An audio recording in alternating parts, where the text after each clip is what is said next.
Hello, it's David from the consulting room.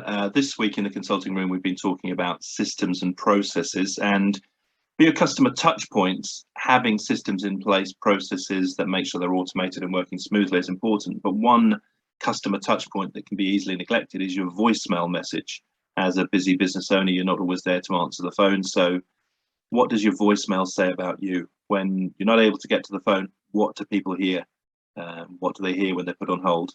This week we had Liz Drury in Net4Bizz from Liz Drury Voiceovers talking about how to have a good voicemail message, what it should sound like and what impression it makes. So 5 or 6 minutes of Liz talking about one of her specialist subjects, which is voicemail.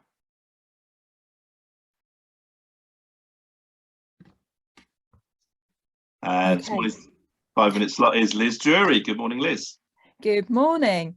So this morning I'm going to talk a bit about voicemail greetings and on-hold messages, which is a subject that I've talked to this group about before, but it was some time ago and some of you weren't in the group back then. And I'm coming at this from a slightly different angle this time anyway. So here we go. Don't hang up. So what happens when a customer calls your business and you can't answer? Does the phone just keep ringing? Maybe a generic message that came with the phone system kicks in and the customer can leave you a message. Or do you have a personalized message that says who you are or what business they've called, and that the customer is guided to do whatever you want them to do, whether that's to call a different number or send you an email or visit your website or leave you a message. Now, I'm sure you've rung businesses before where it's just rung and rung and rung. And when that happens, a lot of people won't ring back. 85% of callers won't ring back if the call is not answered in any way. And, you know, I think I've done this, perhaps you have as well, where you've perhaps been looking for a service, a plumber, let's say, and you've Googled plumbers in your area and a whole list have come up and you've rung the first one on the list and it's just rung and rung and rung and rung. Well, what are you going to do? You're going to move on to the next one on the list. So make sure that your phone is being answered, whether that's by a real person or by some kind of answering system. Now, if your phone has got that generic message that came with your phone system that just says, you know, please leave a message, how can your customer be sure that they've actually called the right place, the right person or the right business? They might decide not to leave you a message because they're not sure. You know, particularly if the message happens to be of a sensitive nature or something, they won't record a message for you. So that's not, I mean, it's better than having nothing at all, but it's still much better to have a personalized message. So if you have recorded a specific message for your business, then your customer can be confident that they've called the right number, and they're much more likely to leave you a message or do whatever it is you want them to do, whether that's visit your website or send an email. So I would recommend that you record a specific message for your business so people are more likely to leave you a message in return. Now, if your customers are put on hold, and this tends to be for more the larger businesses than the one-man bands, which some of us are, but if customers are put on hold, what is it that they hear? Do they hear silence?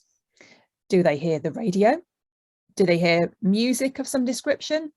Or do they hear music and on-hold messages telling them more about products and services? Now, I would love you to have a listen out the next time that you are put on hold. What is it that people are using? Are you left in silence? Do you have that really tinny version of Greensleeves that lots of places tend to use? Or is it a bit more, you know, a bit more upbeat or funky? And are they actually telling you anything more about their products and services?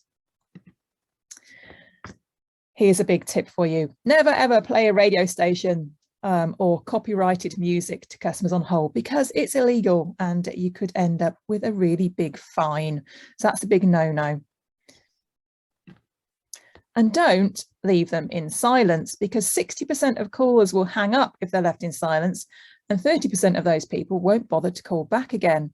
I mean, I've had this, I'm sure you have as well, where you've been left in silence and you start thinking, well, is there actually still anyone at the other end, or have I been cut off? And you're not quite sure whether anyone's actually going to answer in the end, or you're just going to be left forever in limbo. So silence is not a good thing.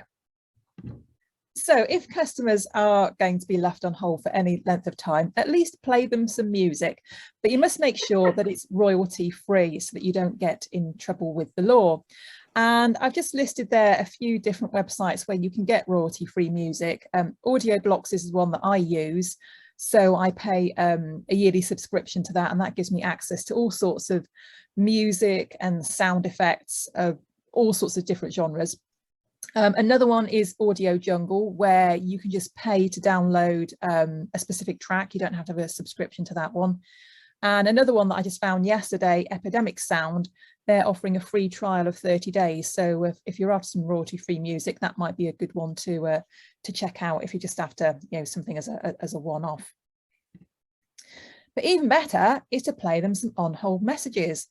And 15 to 20% of callers will make purchases based on the information they hear when they're on hold. So that's quite a significant figure, and certainly not to be sniffed at. So worth bearing in mind. Now, what happens if a customer calls out of hours or during the holidays?